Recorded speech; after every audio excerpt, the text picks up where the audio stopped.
Welcome to the Helio-X Universe. The asteroid belt doesn't care about your plans. It doesn't care about your schedule or your rent or how long it's been since your last good run. It just keeps moving. New rocks coming in, old ones drifting out. The miners who learn to read it, really read it, make a living. The ones who don't learn fast enough don't last long out here.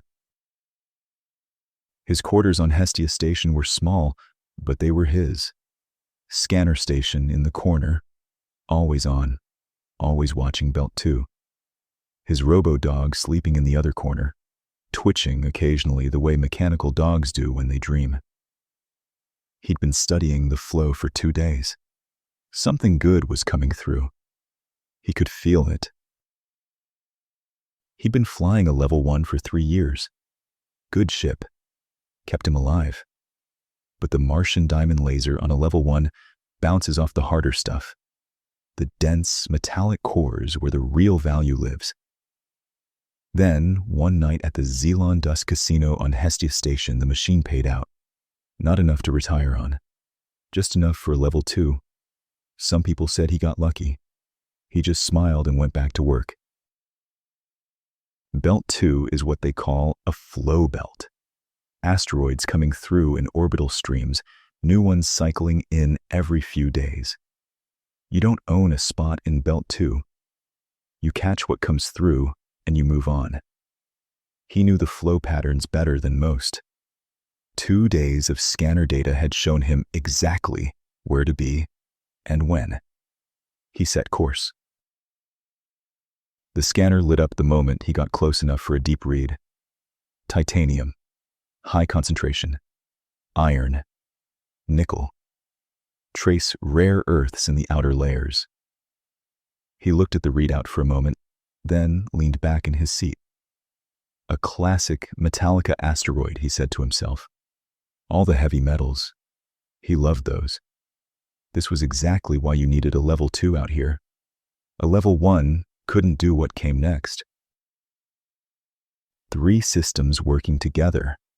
That's what separates a level 2 from everything else in the flow belt. The Helio-X tractor beam locked onto the asteroid first, matching velocity, riding it as it moved through the flow. You don't stop a Belt 2 rock. You go with it. Then the Martian diamond focused cutter went to work on the surface, slicing through the dense metallic core that would have bounced a level 1 laser right off. And the 4 advanced collection drones fanned out immediately, extracting the good material and pulling it back to storage as fast as they could process it. The clock was always running. The asteroid was always moving. You got what you got before it drifted out of range, and then you looked for the next one. Incoming object. Incoming object. The alarm was calm. Just a tone and a warning, but the Helio-X shield responded before he even reached for the controls. The energy field snapped into place around the ship, amber and invisible until something hit it. He watched the scanner track the tumbling rock on a collision course and did what experienced miners do. He waited. The asteroid hit the shield and went somewhere else. Not dramatically, just redirected. The way a riverstone deflects off a hull. The shield absorbed it and dispersed the energy in the rock, tumbled away into the belt. He exhaled slowly. That was a close one, he said to himself. Then he checked the collection drones. Still working. The tractor beam still locked. He went back to watching the storage readout climb. All full. The storage container scanner showed capacity across the board, every bay loaded. He released the tractor beam and let the asteroid continue its journey through the belt without him. He ran the preliminary numbers in his head.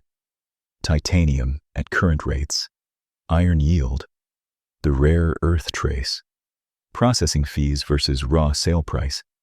It wasn't a retirement haul, but it was a very good Tuesday. He started thinking about the trip home. He pointed the level 2 toward Hestia Station and hit the drive. The belt kept moving behind him.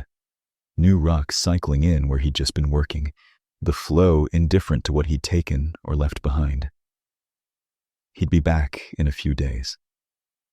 There was always another asteroid coming through. That was the thing about Belt 2. It never ran out. Hestia Station came up on the scanner right on schedule. He could see the ore processing docks from 2 kilometers out. Other ships coming and going, the station doing what stations do. He joined the queue and waited his turn. And that's when he saw them. A level 3 in Bay 7. Sleek, powerful. A ship that could ride 3 asteroids in the time he rode 1. And beside it, in bays 8 and 9, a level 4. He'd never been that close to a level 4 before. It made his level 2 feel like a very nice Tuesday. Which it was. But still. He could have sold it raw. Would have been faster.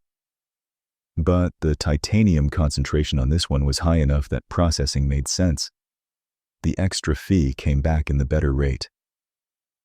He told the dock worker to sort it and process the lot. The dock worker looked at the readout and nodded. Good haul, he said. The miner just shrugged. It was a Tuesday. Back in his quarters.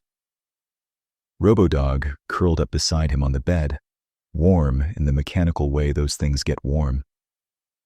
Robo-Cat on the pillow above his head, doing what cats do, completely ignoring him, while somehow also being exactly where he was. He pulled up his space phone and checked the account. The deposit was there.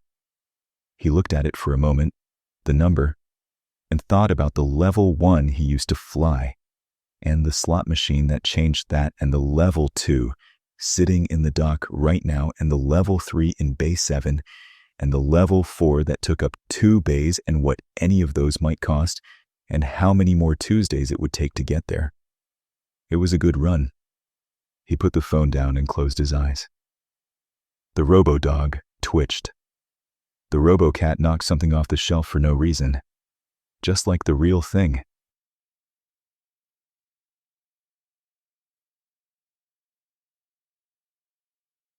Your ship, your belt, your rules. Belter Alliance coming soon from Lozak Gaming. The Helio-X Universe. 4 games. 1 connected story. Red Reconquest. Available now on Steam.